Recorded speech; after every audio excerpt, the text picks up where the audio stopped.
জাতিসংঘ থেকে দেশে ফিরে বিপদে পড়লেন ডক্টর ইউনূস। অন্যদিকে ডক্টর ইউনূসের পদত্যাগের দাবিতে ছাত্রদের আন্দোলন। প্রধান উপদেষ্টার বাসভবন যমুনার সামনে অবস্থান নিয়েছেন। পরে সেখান থেকে তাদের ছত্রভঙ্গ করতে পুলিশ টিয়ার শেল নিক্ষেপ করেছে। পুলিশ সদস্যরা কিন্তু ব্যারিকেড নিচে এবং সেই ব্যারিকেড কিন্তু ভেঙে ফেলার চেষ্টা করছে এবং শিক্ষার্থীরা কিন্তু এগিয়ে যাচ্ছে।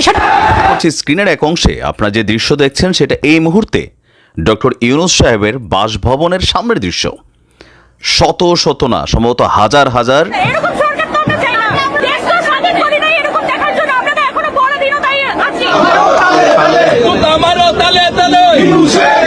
দর্শক শ্রোতা, এতক্ষণ শিরোনামের ভিডিওগুলো দেখে আপনারা বুঝতে পারছেন আজকে কি নিয়ে আলোচনা করবো। দর্শক শ্রোতা, আমরা সকলেই জানি বর্তমানে বাংলাদেশের রাজনৈতিক যে প্রেক্ষাপট, সেই প্রেক্ষাপট নিয়ে কিছু গুরুত্বপূর্ণ ভিডিও নিয়ে আপনাদের মাঝে চলে এসেছি। তো আর কথা না বাড়ি সেই ভিডিও ফুটেজগুলো আপনাদেরকে দেখাই।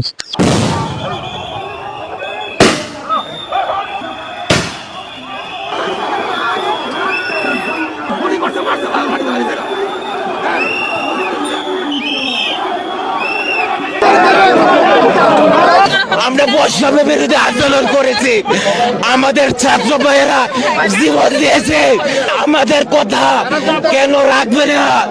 35-এর পাশাপাশি আমাদের আরেকটা দাবি থাকবে, বাংলার মাটি থেকে এই স্বৈরাচার পুলিশকে উৎখাত করে ছাড়বো। আমরা পুলিশকে আর চাই না। জেনারেশনের ছোট ভাই আমরা, ওনাদের আমাদের মাঝে আসতে শুভেচ্ছা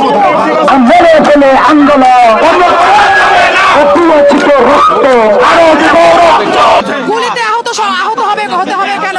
তার মানে কি? তার মানে আগে সরকারের আমলে যারা আন্দোলন করতো বলতো বিএনপি, জামাত, আর এখন যারাই আন্দোলন করে তারাই ছাত্রলীগ। তাহলে কি এই দেশের ছাত্র সমাজরা কখনো আন্দোলন করতে পারবে না? বলতে বাধ্য হচ্ছে যে চেয়ার বদলালে কখনো নীতি বদলায় না। এবং সেই ব্যারিকেড কিন্তু ভেঙে ফেলার চেষ্টা করছে এবং শিক্ষার্থীরা কিন্তু এগিয়ে যাচ্ছে।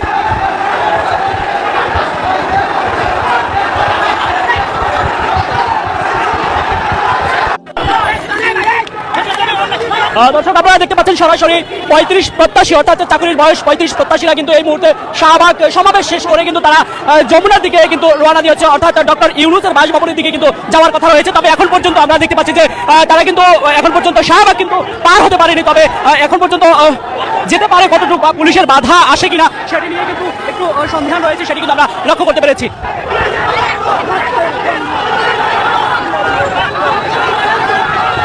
আমরা দেখতে পাচ্ছি পুলিশের বাধার মুখে কিন্তু ইতিমধ্যে পড়ে গিয়েছে 35 প্রত্যাশীরা, সেটি কিন্তু আমরা লক্ষ্য করতে পেরেছি এবং বাধা উপেক্ষা করে কিন্তু আমরা দেখছি যে তারা কিন্তু চলে গিয়েছে, সেটি কিন্তু আমরা লক্ষ্য করতে পারছি।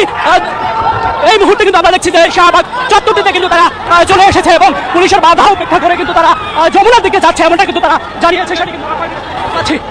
তবে বেশ কিছু পুলিশ সদস্যরা কিন্তু বাধা দেওয়ার চেষ্টা করেছে এবং সেই বাধা ভেঙে কিন্তু তারা শাহবাগ মূল চত্বরটি থেকে কিন্তু এসে পড়েছে, সেটি দেখছি। এবং তারা কিন্তু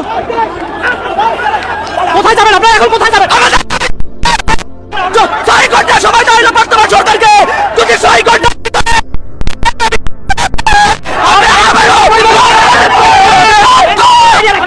আমরা দেখতে পাচ্ছি তারা কিন্তু একেবারেই কিন্তু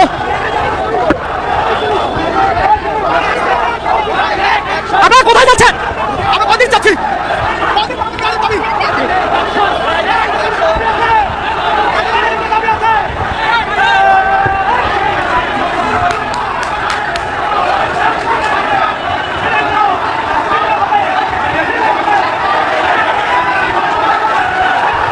গঠন করতে পারবেন। আসলে সরকার গঠন করতে পারবে যে এত জনপ্রিয়তা ওনার কোথা থেকে আসলো, বা এখনই বা কেন এরকম জরিপে বলা হচ্ছে যে আওয়ামী লীগ সরকার বা আওয়ামী লীগ এতগুলো সিট পেতে পারে সারা বাংলাদেশে। আসলে এই রকম ধারণা আসার এতদিন পরে আসলে কারণটা কি?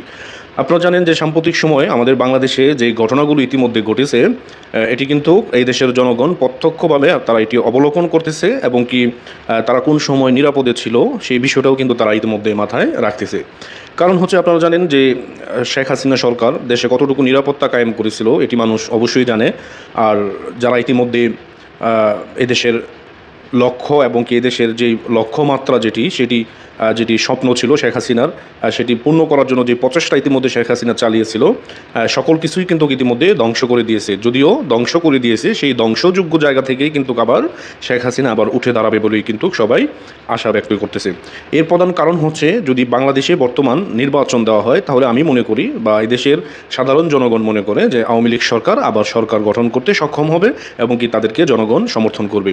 সমর্থন করার পিছনে মানুষের একটাই আপনার লক্ষ্য, যে আওয়ামী লীগ সরকারের সময় আমরা ভালো ছিলাম এবং কি নিরাপদে ছিলাম। এখন দেখা যাচ্ছে কি দেশে যেভাবে লুটতরাজ চলতেছে বা যে যেভাবে পারতেছে লুট করতেছে, এরকম একটা পরিস্থিতিতে একটি গভর্নমেন্টবিহীন একটি রাষ্ট্র কিন্তু ইতিমধ্যে আমি মনে করতেছি যে বাংলার মানুষ অতিবাহিত করতেছে। কারণ যেই গভর্নমেন্ট বাংলাদেশের জনগণকে নিরাপত্তা দেওয়ার কথা ছিল, যেই উপদেষ্টা যারা ইতিমধ্যে রয়েছে তারা কিন্তু সেই নিরাপত্তা দিতে এদেশের মানুষকে ব্যর্থ হয়েছে।